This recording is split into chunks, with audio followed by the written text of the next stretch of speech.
Doctor గారు, first of all అసలు ఈ గుండె సమస్యలు అని అంటుంటాం కదా, అంటే ఎలాంటి సమస్యలని మనం గుండె సమస్యలుగా కేటాయించాలి అంటారు?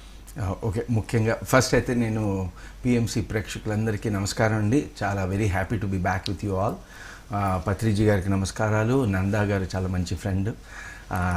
ఇక్కడున్న క్రూ అందరూ కూడా చాలా వెరీ హైలీ స్పిరిచువల్ పీపుల్ ఇక్కడ. సో అందరికీ, క్రూ అందరికీ కూడా నా ప్రత్యేక ధన్యవాదాలు నన్ను ఇక్కడ ఆహ్వానించినందుకు. సో ఇప్పుడు గుండె సమస్యలు అని అంటే, ఇప్పుడు మోస్ట్ కామన్ హార్ట్ డిసీజ్ ఏంటంటే ఇస్కీమిక్ హార్ట్ డిసీజ్ అంటారు. ఇస్కీమిక్ హార్ట్ డిసీజ్ అంటే ఏంటంటే, ఇప్పుడు హార్ట్ ఒక మజిల్ అండి. హార్ట్ ఒక గుండె ఒక మజిల్. అయితే అది ఓన్లీ మజిల్ కాదు, న్యూరో మస్కులర్ ఫంక్షన్ ఉండే ఒక పంప్ అనమాట, స్పెషలైజ్డ్ ఆటోమేటెడ్ పంప్. మనం నిద్రపోతాం, కొద్దిసేపు రెస్ట్ తీసుకుంటాం, కానీ అది ఒక్కసారి రెస్ట్ తీసుకుందంటే మనం ఫుల్గా రెస్ట్ తీసుకోవాల్సి వస్తుంది. సో అందుకని అది అస్సలు రెస్ట్ తీసుకోదు. మనం every minute 60 to 90 beats per minute చొప్పున అది పంప్ చేస్తూనే ఉంటుంది. సో దీన్ని, ఈ గుండె అనే హార్ట్ మజిల్ అనే దానికి బ్లడ్ సప్లై లేకపోతే ప్రాబ్లం. సో గుండెకి కూడా గుండె పంప్ చేయడం వల్ల అన్నిటికీ రక్త ప్రసారం జరిగి, అన్ని ఆర్గన్స్కి రక్త ప్రసారం జరగడం వల్ల ఆక్సిజన్, మనకు కావాల్సిన న్యూట్రియంట్స్, మెటబలైట్స్ అవన్నీ సరఫరా అవ్వడమే కాకుండా ఎండ్ ఆర్గన్స్లోంచి కార్బన్ డైఆక్సైడ్ వెనక్కి వెళ్ళి రక్తంలోకి, అలానే వేస్ట్ మటీరియల్ అంతా వెనక్కి వచ్చి మళ్ళీ ఆ గుండె పంపింగ్ వల్లనే అన్ని ఆర్గన్స్కి ఎక్కడెక్కడ ప్యూరిఫికేషన్ జరగాలో కిడ్నీలోంచి వెళ్ళిపోవాల్సిన వేస్ట్ వెళ్ళిపోతుంది, లివర్లో వేస్ట్ ప్యూరిఫై అవ్వాల్సిన లివర్లో అవుతుంది. అలానే లంగ్స్లో ఈ డిఆక్సిజనేటెడ్ బ్లడ్ అంటే కార్బన్ డైఆక్సైడ్, మనం బాడీ టిష్యూస్లో కార్బన్ డైఆక్సైడ్ ఫామ్ అవుతూ ఉంటుంది. అది మళ్ళీ క్యారీ చేసి లంగ్స్లోకి పంప్ చేసి ఆ లంగ్స్లో కార్బన్ డైఆక్సైడ్ని ఆక్సిజన్తో ఎక్స్చేంజ్ చేసుకుని ఇలా వేరియస్ ఫంక్షన్స్ పర్ఫామ్ చేస్తుంది. గుండె పంపింగ్ వల్ల జరుగుతుంది ఇదంతా. అయితే ఈ గుండె అనే మజిల్కి రక్త సరఫరా సరిగా లేకపోవడం వలన హార్ట్ డిసీజ్ అనేది వస్తుంది. దాన్ని రక్త సరఫరా లేకపోవడం వల్ల వచ్చిన డిసీజ్ని ఇస్కీమిక్ హార్ట్ డిసీజ్ అంటారు. సో ఇలా హృద్రోగం అంటే only one kind of disease, చాలా రకాలు అంతే. సో ఈ రక్త సరఫరా హార్ట్ మజిల్కి సప్లై చేసే ఆర్టరీలో కనుక బ్లాక్ ఫామ్ అయితే మనం బ్లాక్స్ అంటాం. ప్లాక్స్ అంటే సైంటిఫిక్ టర్మినాలజీలో ప్లాక్ అంటాం అనమాట. ఈ ప్లాక్ అనేది ఏంటంటే అతిగా కొవ్వు పేరుకోవడం వలన ఆ రక్త నాళాలలో అది ఆ ప్లాక్ ఒకటి ఫామ్ అయ్యి దానివల్ల రక్త సరఫరా తగ్గిపోతుంది. ఆ సరఫరా తగ్గిపోవడం వల్ల వచ్చే రోగాన్ని ఇస్కీమిక్ హార్ట్ డిసీజ్ అని అంటాం. అదే హార్ట్కి కనుక ఇన్ఫ్లమేషన్ వచ్చింది అనుకోండి, ఒక ఫీవర్ వచ్చి ఇన్ఫ్లమేషన్, దాన్ని మయోకార్డైటిస్ అంటారు. అయితే హార్ట్ వాల్వ్స్లో కొన్నిసార్లు ఒక ఇమ్యూన్ కాంప్లెక్స్ ఫామ్ అవుతుంది, దానివల్ల వచ్చే డిసీజ్ని రొమాటిక్ హార్ట్ డిసీజ్ అని. చాలా రకాల హార్ట్ డిసీజెస్ ఉన్నాయి. కొన్ని అంటే ముఖ్యంగా హార్ట్ డిసీజెస్ని కంజెనిటల్ అండ్ ఎక్వైర్డ్ అని ఎలోపతిలో, అంటే పుట్టుకతో వచ్చిన హార్ట్ డిసీజు, ఎక్వైర్డ్ అంటే జీవిత ప్రమాణంలో జరుగుతున్న, అంటే రకరకాల మనం during the course of the life వచ్చే డిసీజ్ని ఎక్వైర్డ్ హార్ట్ డిసీజ్ అంట. ఎక్వైర్డ్ హార్ట్ డిసీజ్లో rheumatic heart disease, infectious heart diseases like myocarditis, ఇట్లా ఇస్కిమిక్ హార్ట్ డిసీజ్. దీనిలో పెద్ద శాతం ఇస్కిమిక్ హార్ట్ డిసీజ్. ఈరోజు అప్రాక్సిమేట్గా రీసెంట్ డేటా పబ్లిష్ అయింది, I just reading that article.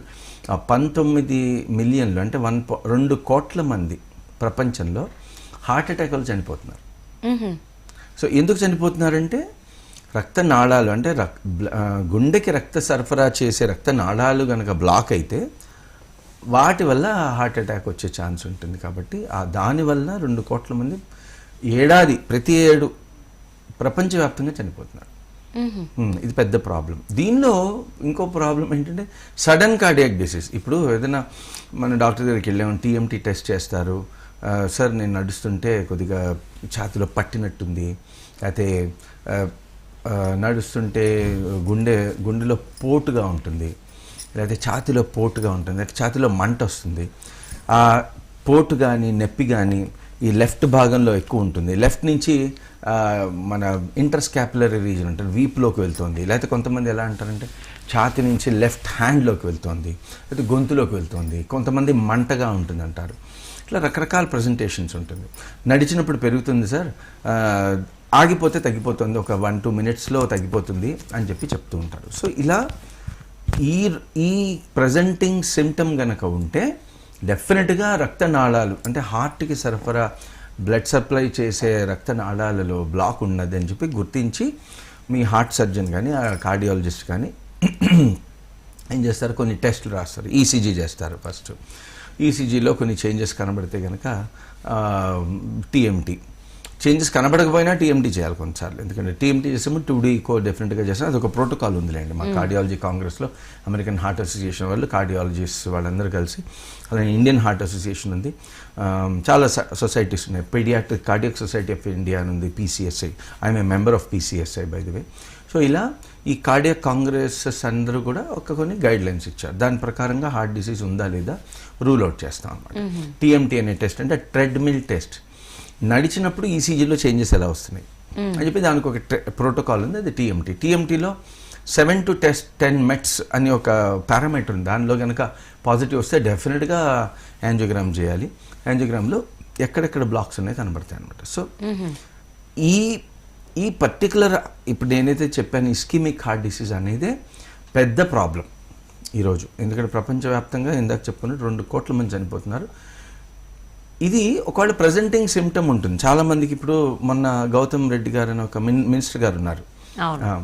ఆయన జస్ట్ ఆయన పరంపదించారు. దానికి కరెక్ట్గా 3 months ముందు ఆయన టెస్ట్లన్నీ చేసుకుని అన్ని నార్మల్ ఉన్నాయి. అవును. మరి ఆయనలో ఎలా వచ్చింది అని దానికి ఎక్స్ప్లెయిన్ చేయాలంటే సడన్ కార్డియాక్ డెత్ అని ఒక కండిషన్ ఉంది. ఓకే. మామూలుగా అన్నారు మీ టెస్ట్లన్నీ నార్మల్, అసలు ఎటువంటి సిమ్టమ్స్ లేవు, మంచి బాడీ బిల్డర్ అని. చాలా మన పునీత్ గారు కూడా, పునీత్ రాజ్ గారు, చాలా మంది అథ్లీట్స్ ఉంటారు.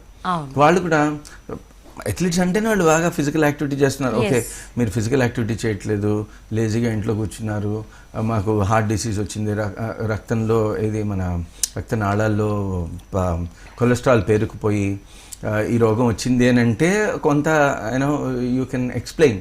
బట్ ఏమీ చేయకుండా అంతా బాగానే ఉంది. మన సౌరవ్ గంగూలీ గారు ఉన్నారు, ఆయన కూడా హార్ట్ అటాక్ వచ్చింది. Luckily he was saved. కానీ పునీత్ రాజ్ గారికి కానీ గౌతమ్ రెడ్డి గారికి కానీ చాలామంది అథ్లీట్స్ అలా చనిపోయారు. సడన్ కార్డియాక్ డెత్ అనేది ఒక 40% మందికి వస్తూ ఉంటుంది.